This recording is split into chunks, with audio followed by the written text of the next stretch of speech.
الشیطان الرجیم بسم اللہ الرحمن الرحیم۔ سورہ الانعام آیت 150 149 تک وضاحت سامنے آ چکی تھی۔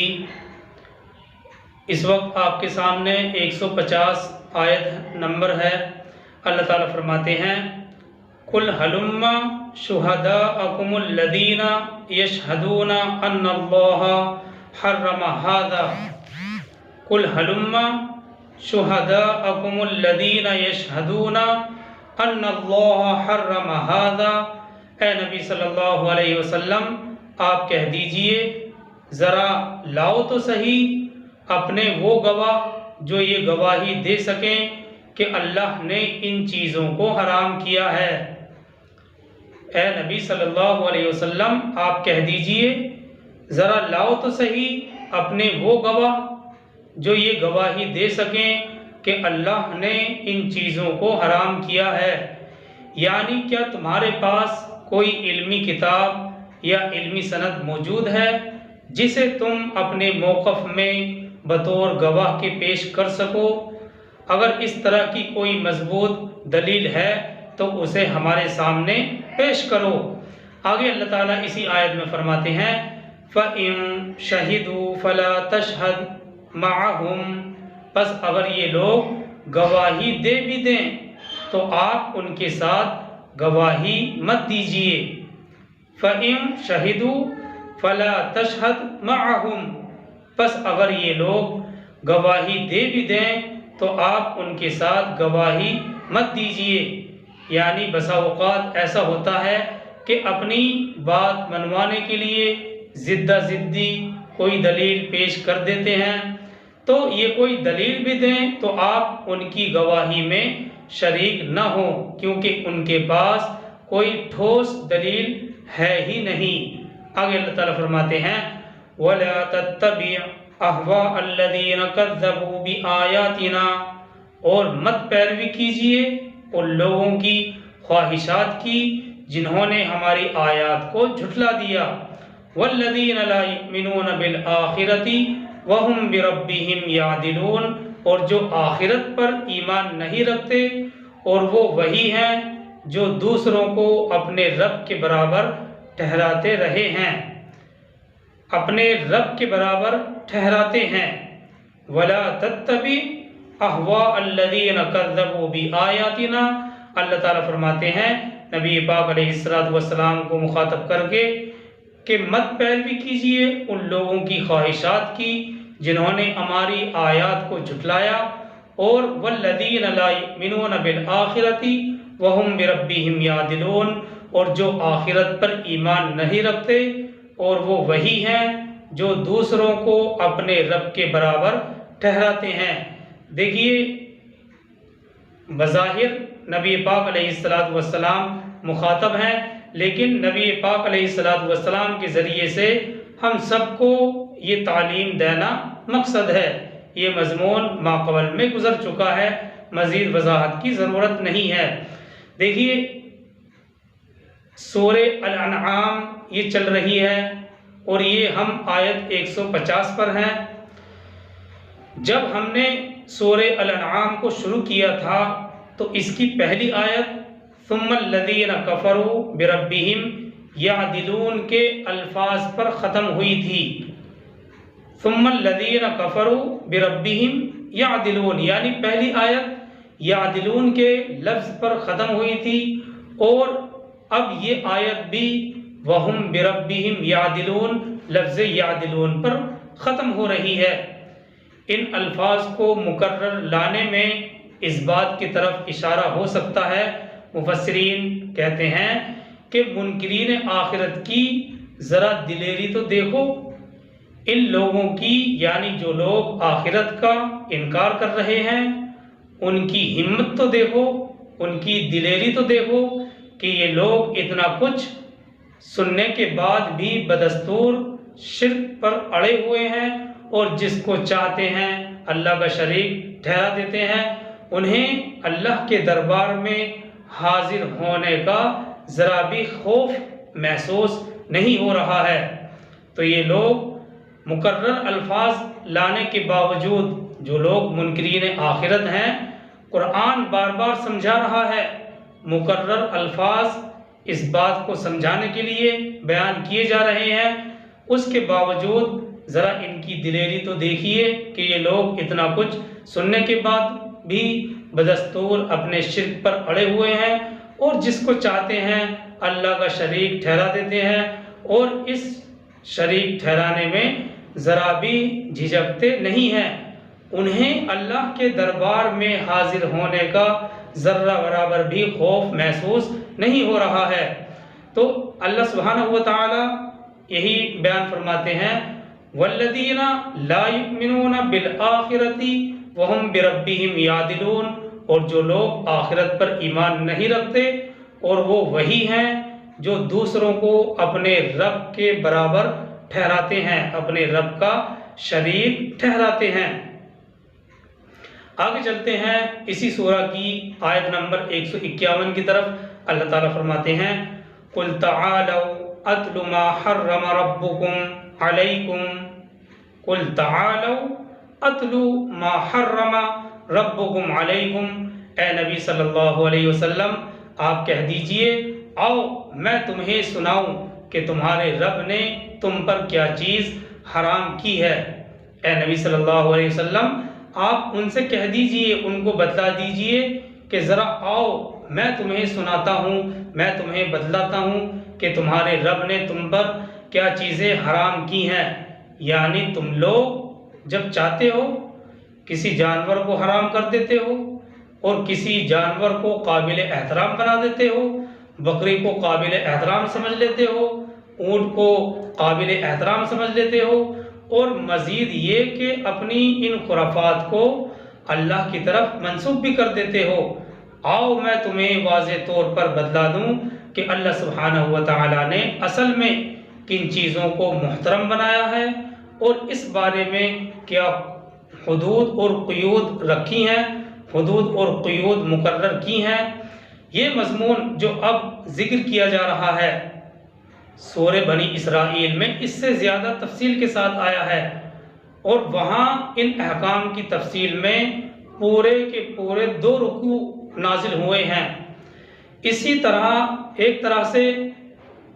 جو بنی اسرائیل کے 2 رکوع ہیں، انہی احکام کا خلاصہ یہاں بیان ہو رہا ہے۔ اللہ تعالیٰ فرماتے ہیں، دیکھیے ایک بات یہ ہے کہ یہ بات کئی بار ذکر کی جا چکی ہے کہ شریعت کے بنیادی احکام دراصل ضرورت اور حکمت الہی کے مطابق قرآن مجید میں مختلف جگہوں پر مختلف انداز میں وارد ہوئے ہیں۔ چنانچہ ہم نے سورہ بقرہ میں اس بات کو دیکھا ہے کہ جہاں بنی اسرائیل سے عہد لینے کا ذکر کیا گیا ہے، وہاں دین کے چند بنیادی احکام بھی ذکر کیے گئے ہیں، وہاں دین کے چند بنیادی احکام بھی بیان کیے گئے ہیں،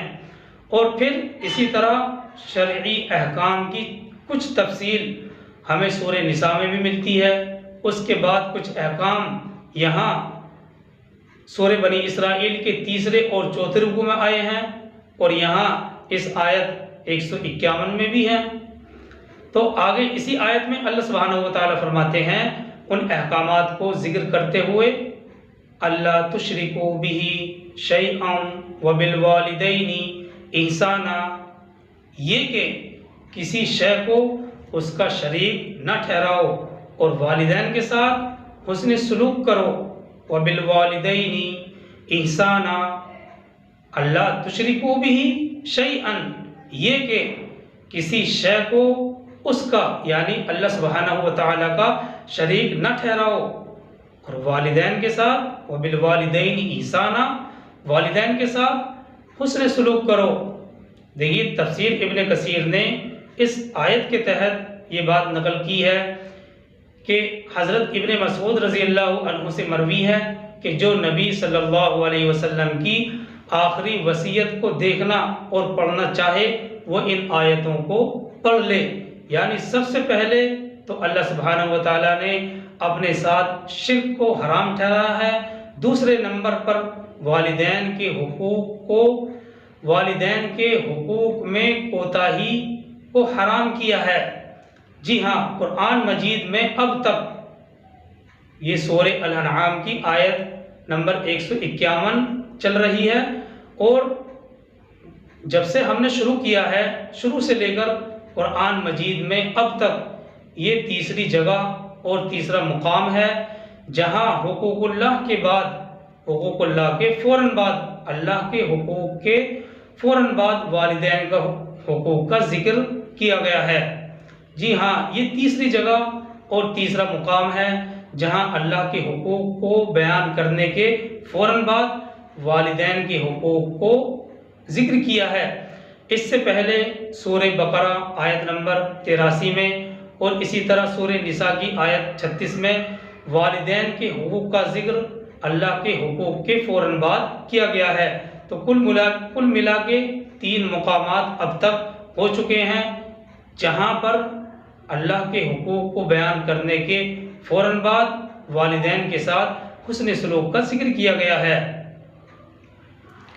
آگے اللہ تعالیٰ فرماتے ہیں اسی آیت میں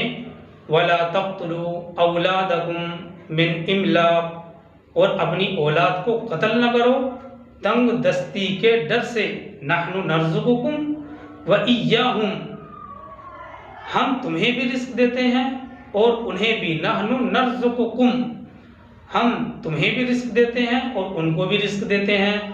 ہم تمہیں بھی رزق دیتے ہیں اور انہیں بھی۔ وَلَا تَقْرَبُوا الْفَوَاحِشَ مَا ظَهَرَ مِنْهَا وَمَا بَطَنَ، اور بے حیائی کے کاموں کے قریب بھی نہ جاؤ،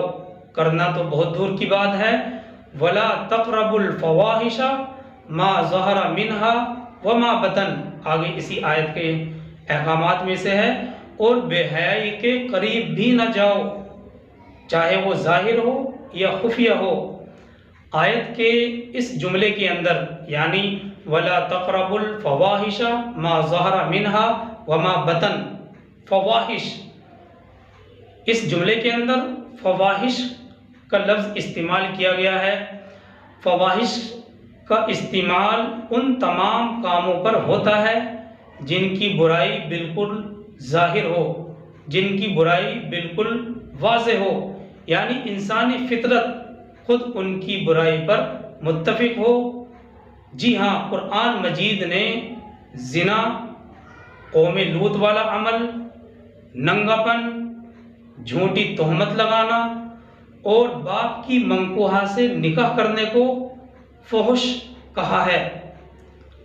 جب قرآن کریم پر ہم نظر دوڑاتے ہیں تو معلوم ہوتا ہے، دیکھیے لفظی اعتبار سے، لغوی اعتبار سے ان تمام کاموں پر فواحش کا اطلاق کیا جاتا ہے جن کی برائی بالکل ظاہر ہو، انسانی فطرت خود ان کی برائی پر متفق ہو۔ اور جب ہم قرآن مجید پر نگاہ ڈالتے ہیں تو معلوم ہوتا ہے کہ قرآن مجید نے زنا کو، قوم لوط کے عمل کو، ننگے پن، جھوٹی تہمت اور باپ کی منکوحہ سے نکاح کرنے کو فحش کاموں میں شمار کیا ہے۔ اور اسی طرح سے جب ہم احادیث پر نظر ڈالتے ہیں تو معلوم ہوتا ہے کہ حدیث میں چوری، شراب پینے کو اور بھیک مانگنے کو بھی فواحش کہا گیا ہے۔ اسی طرح سے دوسرے شرمناک کام بھی فواحش میں داخل ہیں، اور ارشاد الہی اس بارے میں یہ ہے کہ اس قسم کے کام کو نہ اعلانیہ کیے جائیں اور نہ چھپ کر کیے جائیں۔ جتنے بھی اس طرح کے افعال ہیں، جتنے بھی اس قسم کے کام ہیں، نہ تو اعلانیہ کیے جائیں اور نہ ہی چھپ کر کیے جائیں۔ آیت کے اس جملے کا ترجمہ جو ابھی ہم نے پڑھا کہ فواحش کے قریب نہ جاؤ، چاہے ظاہر ہوں یا چھپے ہوئے ہوں۔ حضرت ابن مسعود رضی اللہ عنہ سے مروی ہے کہ حضرت صلی اللہ علیہ وسلم نے ارشاد فرمایا، اللہ سبحانہ و تعالی سے زیادہ غیرت مند کوئی نہیں ہو سکتا، اس لیے اس نے سارے ظاہر اور باطن فواحش کو حرام کر دیے ہیں، کیونکہ اللہ سبحانہ و تعالی نے سارے فواحش، چاہے وہ ظاہری ہوں چاہے وہ باطنی ہوں، سب کو حرام کر دیا ہے۔ اس سے پتہ چلتا ہے کہ اللہ سبحانہ و تعالیٰ سے زیادہ کوئی غیرت مند ہو ہی نہیں سکتا۔ اور اس جگہ ابن کثیر نے حضرت سعد بن عبادہ کا یہ قول بھی نقل کیا ہے۔ وہ فرماتے ہیں کہ اگر میں اپنی عورت کے ساتھ کسی مرد کو دیکھ لوں تو تلوار سے اسے ہی قتل کر ڈالوں۔ سرکار دو عالم صلی اللہ علیہ وسلم نے ان کی جب اس بات کو سنا تو فرمایا تمہیں سعد کی غیرت پر تعجب ہو رہا ہے؟ کیا تم سعد کی غیرت پر تعجب کر رہے ہو؟ خدا کی قسم میں سعد سے بھی زیادہ غیرت مند ہوں اور اللہ سبحانہ و تعالی مجھ سے بھی زیادہ غیرت مند ہے، اس لیے کہ سارے فواحش اس نے حرام کر دیے ہیں۔ فحش بے حیائی یعنی وہ برے اخلاق جن کو اللہ ناپسند کرتا ہے اور جن سے بچنے کا حکم اس نے اپنے بندوں کو دیا ہے، اور ان فواحش کے کرنے سے لوگ اللہ کی بارگاہ میں گنہگار بن جاتے ہیں، جن کی برائی کو ہر عقل مند جانتا اور مانتا ہے، اور جن کی بدولت انسانی افراد اور جماعتوں کو روحانی نقصان اور مادی نقصان پہنچتے ہیں اور ان کی معاشرت تباہ ہو جاتی ہے۔ اور یہ حقیقت ہے کہ جب بے حیائی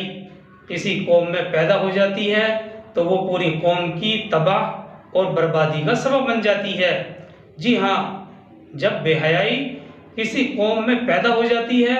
تو وہ بے حیائی پوری قوم کی تباہی اور بربادی کا سبب بن جاتی ہے، یعنی اس کی دنیاوی اور دینی ترقیوں کے دروازے بند ہو جاتے ہیں۔ دو چیزیں ہیں جو اللہ سبحانہ و تعالیٰ کو بہت ہی زیادہ ناپسند ہیں، ایک بے حیائی ہے اور دوسرا ظلم ہے۔ جب کسی قوم کے اندر یہ دو چیزیں پیدا ہو جاتی ہیں تو پھر ان کا اللہ ہی مالک ہوتا ہے اور بہت جلد وہ قوم تباہی اور بربادی کے دہانے پر جا پہنچتی ہے۔ اور دیکھیے اس موقع پر کیونکہ یہ بیان چل رہا ہے اس لیے ہمارے سامنے سورہ نحل کی آیت نمبر 90 بھی ہونی چاہیے، یہ پارہ نمبر 14 کے اندر آئی ہے۔ اللہ تعالیٰ فرماتے ہیں ان اللہ یأمر بالعدل والإحسان وإیتاء ذی القربى وینہی عن الفحشاء والمنکر والبغی۔ مسلمانوں، اللہ انصاف اور احسان کرنے کو اور رشتہ داروں کو دینے کا حکم دیتا ہے اور فحش، منکر اور بغی سے منع فرماتا ہے۔ جی ہاں، یہ آیت ہر قسم کی نیکیوں اور برائیوں کو گھیرے ہوئے ہے۔ مستدرک حاکم میں ہے کہ حضرت عثمان بن مظعون رضی اللہ تعالیٰ عنہ کا بیان ہے کہ میں پہلے رسول اللہ صلی اللہ علیہ وسلم کی شرم اور حیا کی وجہ سے اسلام لایا تھا، لیکن اسلام نے میرے دل میں جگہ نہیں پکڑی تھی، لیکن جب قرآن مجید کی یہ آیت نازل ہوئی تو ایمان نے میرے دل میں جگہ پکڑ لی۔ قتادہ کہتے ہیں کہ زمانہ جاہلیت میں جن اخلاق حسنہ پر عمل کیا جاتا تھا اور وہ پسند کیے جاتے تھے ان میں کوئی اخلاق ایسا نہیں ہے جس کا ذکر خدا تعالیٰ نے اس آیت میں نہ دے دیا ہو، اور کوئی بد اخلاقی عمل ایسا نہیں ہے جس کی اس آیت کے اندر ممانعت نہ کی گئی ہو۔ بہت ہی جامع ترین الفاظ اس آیت کے اندر بیان کیے گئے ہیں، عدل، احسان، ایتاء ذی القربى وینہی عن الفحشاء والمنکر والبغی۔ تو کوئی اخلاق حسنہ ایسا نہیں جس کا خدا تعالیٰ نے اس آیت میں حکم نہ دے دیا ہو، اور کوئی بد اخلاقی بے حیائی ایسی نہیں ہے جس کی اس آیت کے اندر ممانعت نہ کر دی گئی ہو۔ اور دیکھیے مزید یہ کہ یہ تعلیم، قرآن مجید کی یہ تعلیم اس وقت دی جا رہی تھی کہ جب ہر طرف سے بے حیائی کا بازار گرم تھا، شرم اور حیا کا وجود ہی نہیں تھا، شرم اور حیا کا جنازہ نکل رہا تھا، اور خاص طور پر حج کے موقع پر لوگ جمع ہوا کرتے تھے لیکن قریش کے علاوہ سب لوگ برہنہ ہو کر طواف کرتے تھے، عورتیں تک برہنہ ہو کر خانہ کعبہ کا طواف کرتی تھیں۔ صحیح مسلم باب التفسیر میں ہے، حضرت عبداللہ بن عباس سے یہ روایت نقل کی ہے، نہاتے وقت اونٹ نہیں کرتے تھے، کھلے میدان میں بے ستر ہو کر نہاتے تھے۔ ابو داؤد میں ہے کہ بیت الخلاء کے وقت پردہ نہیں کرتے تھے، مجلسوں میں بیٹھتے تھے تو بیویوں سے ہم صحبتی کے واقعات ذکر کرتے تھے، سوتیلی ماؤں پر قبضہ کر کے ان کو بیویاں بنا لیا کرتے تھے۔ غرض ایسے نازک دور کے اندر قرآن آیا اور قرآن نے ہمیں ایک پاکیزہ اور صاف ستھرا معاشرہ دیا، اور بے حیائی کے جتنے کام ہو سکتے تھے، بے حیائی کے جتنے کام ہو سکتے تھے، سب پر قرآن مجید نے آ کر ایک دم سے روک لگا دی۔ بعض مفسرین نے کہا ہے کہ ظاہری، دیکھیے دو لفظ ہیں، ظاہری اور باطنی۔ ظاہری فواحش سے مراد وہ بے حیائی کے کام ہیں جن کا برا ہونا عام طور پر مشہور اور معروف ہے اور سب جانتے ہیں، اور باطنی فواحش سے مراد وہ کام ہے جو اللہ کے نزدیک بے حیائی کے کام ہیں، اگرچہ عام طور پر لوگ ان کو برا نہیں مانتے۔ بہرحال آیت کریمہ کا خلاصہ یہ نکل کر سامنے آیا کہ یہ آیت فواحش کے مفہوم کے اعتبار سے تمام ظاہری اور باطنی گناہوں کو، اور یہ اپنے مفہوم کے اعتبار سے بدکاری، بے حیائی کے جتنے طریقے کھلے یا چھپے ہوئے ہو سکتے ہیں، ان تمام کو شامل ہے۔ اور دیکھیے اس آیت میں یہ حکم دیا گیا ہے کہ قریب بھی نہ جاؤ، قریب بھی نہ جاؤ۔ قریب نہ جانے سے مراد یہ ہے کہ ایسی مجلسوں سے بھی بچا جائے جہاں جا کر اس بات کا خطرہ ہو کہ ہم گناہوں میں مبتلا ہو جائیں گے، اور ایسے کاموں سے بھی بچنا چاہیے جن سے گناہوں کا راستہ صاف ہوتا ہو، گناہ کرنا آسان ہوتا ہو۔ ہر وہ کام اور ہر وہ مجلس جس کے ذریعے سے گناہ کا راستہ کھلے، ایسی مجلس کو اختیار نہیں کرنا چاہیے، ایسی مجلسوں سے رکنا چاہیے۔ اب دیکھیے انسان کو اللہ سبحانہ و تعالیٰ نے ایک باوقار پیدا کیا ہے، تو اپنے وقار کو ملحوظ رکھنا اس کی اپنی ذمہ داری ہے۔ کشف الباری کے اندر جو بخاری کی شرح ہے، اس کے اندر امام بخاری کا بھی اسی طرح کا واقعہ نقل کیا ہے کہ انہوں نے سمندر میں اپنی جو رقم تھی اس کو ڈال دیا تھا، لیکن اپنے اوپر اپنا جو وقار تھا اس کے اوپر ذرہ برابر بھی انہوں نے آنچ نہیں آنے دی تھی۔ تو یہ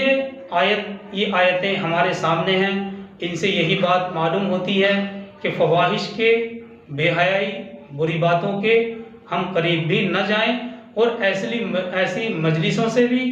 بچیں جہاں اس بات کا خطرہ ہو کہ ہم گناہوں میں مبتلا ہو سکتے ہیں، اور ایسے کاموں سے بھی بچنا چاہیے جن سے گناہوں کا راستہ صاف ہوتا ہو۔ آگے آیت میں بھی یہی وضاحت ہے، انشاءاللہ اس سے آگے کل بیان کریں گے۔ اللہ تعالی ہم سب کو عمل کی توفیق عطا فرمائے۔ سبحان اللہ و بحمدہ، سبحانک اللہم و بحمدک، ونشہد ان لا الہ الا انت ونستغفرک ونتوب الیک۔ سبحان ربک رب العزۃ عما یصفون وسلام علی المرسلین والحمد للہ رب العالمین۔